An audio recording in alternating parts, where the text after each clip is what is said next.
एक दफ़ा का जिक्र है। एक गांव में दो बच्चे रहते थे। एक का नाम चिंकी और एक का नाम चिंकू। दोनों बहन भाई थे।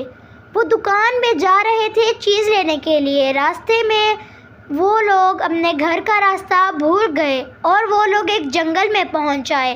चलते ही चलते उन दोनों को डर लगने लगा। चिंकी चिंकू से बोलती है, भैया मुझे डर लग रहा है, हम इधर गांव नज़र आ रहा है मुझे, आगे जाकर हम किसी के घर में रुक जाते हैं। तो उसके भाई ने, चिंकू ने अपनी बहन की बात मान ली और किसी एक के घर रहने की ठान ली। लेकिन उन्हें ये नहीं पता था कि ये भूतों का गांव है और यहाँ सब भूत रहते हैं। वो तो बच्चे थे, उन्हें कुछ भी नहीं पता था। वो किसी के घर चले गए लेकिन उन्हें घर में कोई भी नज़र ना आया। तो वो लोग ज़ोर ज़ोर से बोलने लगे, कोई है, कोई है। तो उन्होंने देखा कि आगे एक बूढ़ी दादी सो रही है। उन्होंने एक घर में जाकर उस दादी को जगा दिया और दादी जैसे ही उठकर बैठी तो चिंकू ने सारी बातें दादी को बता दी। दादी ने उन्हें अपने घर में रहने की इजाज़त दे दी। लेकिन चिंकू और चिंकी देखकर हैरान थे कि उनके घर के बाहर खिड़की में तो सुबह हो रही है। जब हम आ रहे थे तब तो रात थी। वो समझ गई कि ये ही भूतों का गांव है। उसने भूतों के गांव के बारे में बहुत पढ़ा था। चिंकू सारी बातें आंटी को बता ही रहा था। तो आंटी ने कहा, तुम लोग बैठो, मैं तुम लोगों के लिए चाय लेकर आती हूँ। चिंकी ने थोड़ा और इधर उधर देखा और उसे और भी पक्का यकीन हो गया कि ये भूतों का ही गांव है।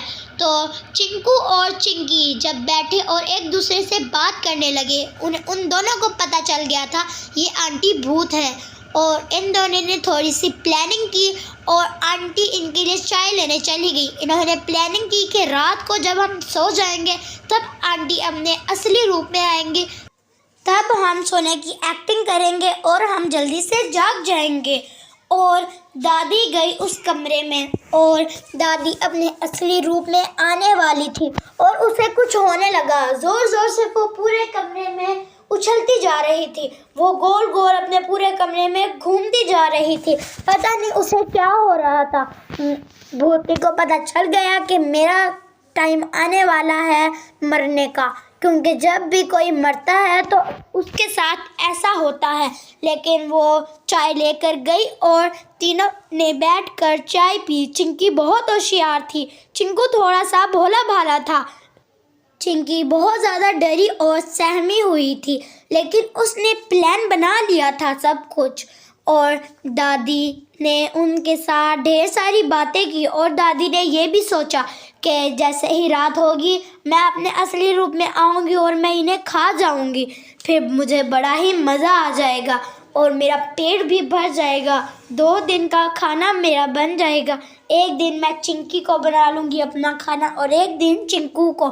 जैसे ही रात हुई और चिंकू और चिंकी सो गए, वो लोग सच में नहीं सोए थे, वो लोग सोने की एक्टिंग कर रहे थे।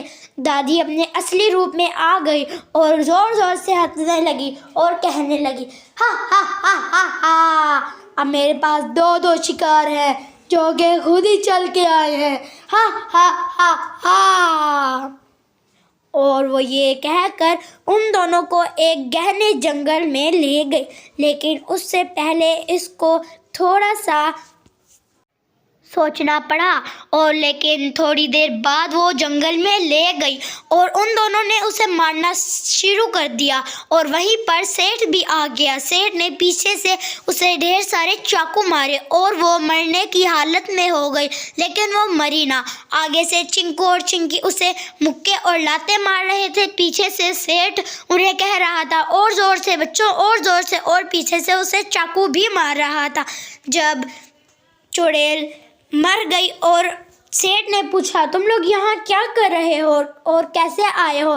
तो उन्होंने सारी बात अपने सेठ को बताई। सेठ उनके गांव का सेठ था और सेठ ने उन्हें थोड़ा सा डांटा, लेकिन पीछे से चुड़ैल वापस जिंदा हो गई और उन्हें मारने लगी। लेकिन चिंकी होशियार थी तो चिंकी आगे गई और इन दोनों को बताया और सेठ और चिंकू ने मिलकर चुड़ैल को ढेर सारा मारा और चुड़ैल फिर से मर गई। अब आइंदा के बाद चुड़ैल बिल्कुल भी नहीं आएगी। चुड़ैल बार बार जिंदा होकर मर रही थी और बाद में सेठ ने चिंकू और चिंकी को अपने घर छोड़ दिया।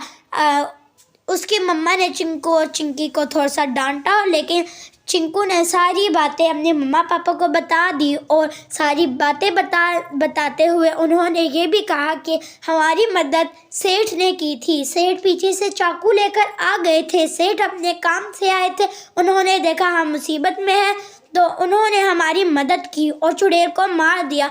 फिर अगले ही दिन सुबह सेठ के घर चिंकू और चिंकी के मम्मा पापा उसका शुक्रिया अदा करने लगे और कहने लगे कि हम सरकार से कहकर आपको गोल्ड मेडल देंगे क्योंकि आपने एक चुड़ैल को मारा है। चुड़ैल को मारना कोई आसान काम नहीं है। सेठ ने कहा आपके बच्चों ने भी मेरी मदद की है, इसीलिए मुझे कुछ भी नहीं चाहिए। आपके बच्चे बहुत ही बहादुर हैं।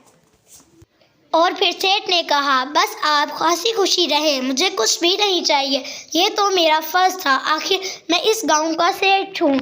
और बाद में चिंकू चिंकी और उसके मम्मा पापा हंसी खुशी रहने लगे और आइंदा के बाद इस गांव या कोई और गांव में कोई चुड़ैल न आई।